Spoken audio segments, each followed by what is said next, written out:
আজি আপোনালোকৰ এই উপস্থিতি প্ৰমাণ কৰি দিছে যে এবাৰ যুঁজ এখন হ'ব,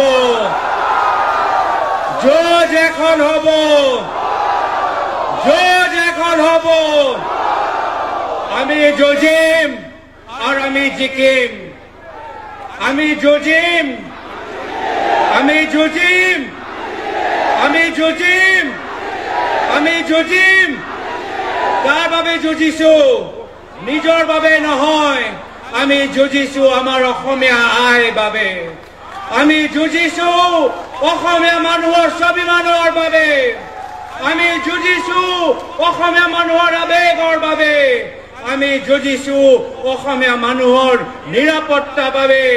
আৰু মানুহে গম পাই গৈছে যে যদি আমাক লাগে অসমৰ ভিতৰত শান্তি, তেতিয়াহ'লে আমাক লাগিব কংগ্ৰেছ পাৰ্টি।